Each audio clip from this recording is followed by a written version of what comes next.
Okay, this video is going to be used to run through all the cranial and facial bones, and I'm going to use the order you have on your practical exam list. I'll do the bone, and then if there are any markings associated with the bone, I'll run through that as well. So to do the first cranial bone, the occipital bone, I need to flip this around to the posterior view, point out the occipital bone. In the more inferior view, you've got the foramen magnum, which is this large hole.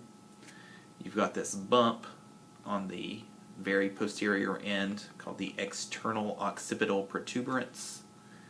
And then you also, just lateral on either side to the foramen magnum, you have the occipital condyles on either side. This is where the skull is sitting down on top of the C1 vertebra. Then spinning around to a lateral view, you can see the parietal bone. If you do a more superior view, you can see the two parietal bones. Then you have the frontal bone. The frontal bone actually kind of curves around and makes a U. So what I'm going to do is I'm going to take the top off of this model,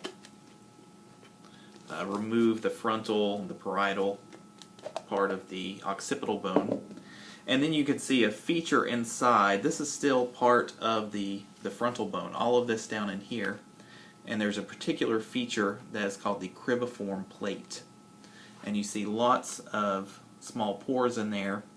This is the plate where the olfactory nerves come in and bring the sensation of smell. Then on the sides, I'm going to put everything back together so you can get the full view.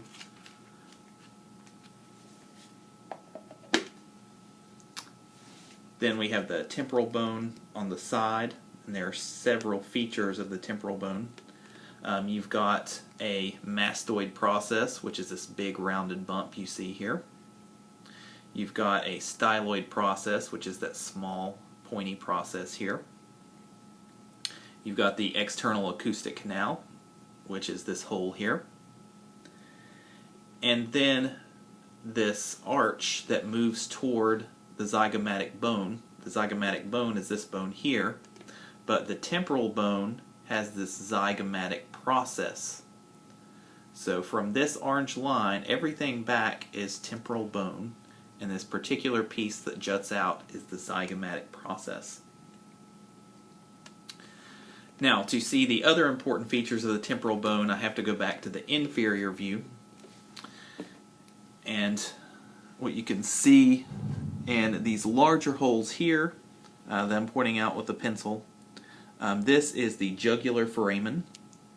And then smaller holes just anterior to that are the carotid canals, and you see those on either side. Jugular goes here, and it goes here, and then you have the carotid canals here, and you also have one here. The last two, the sphenoid, you see the sphenoid bone starting here. You see the sphenoid contacting the frontal, you see it contacting the parietal, you see it contacting the temporal, and the sphenoid curves all the way under. And to really appreciate that, I'm going to take off my mandible completely. And then you can see the sphenoid curling all the way under here. And this is very easy to appreciate if you look at your textbook figures where it has each bone in a unique color, and you can follow the sphenoid around in different views. And lastly, on the cranial bones, you have the ethmoid bones. The most obvious way to see it, within the orbit, where the eye is normally sitting, you have this large plate. Let me see if I can point it out with my pencil here. This large plate back here is the ethmoid bone. Then moving on to the facial bones, the maxillary is where the superior teeth are connected. The palatine is, if we go into the hard palate, It's this posterior part that has this point. This is all palatine bone back here. You have the vomer, which if I point out under here, this plate is part of the vomer. And you can also see that plate extend up into the nasal cavity, and you can see part of that plate also sticking out in this inferior portion of the nasal septum. Then the zygomatic bones are here. They also have a process. They have a temporal process. So this particular piece here that's jutting out toward the temporal bone is the temporal process.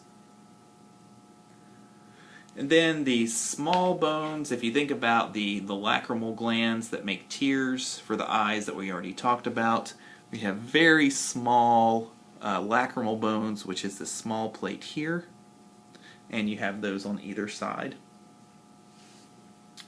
Lastly, I already took the mandible off, the single jawbone that's sitting down here, so I'll just take that independent piece off to show you the ramus that's sitting on either side.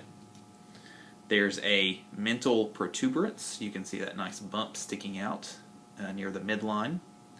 And you also have branches of cranial nerves that exit here. You have a mental nerve that exits out of this mental foramen.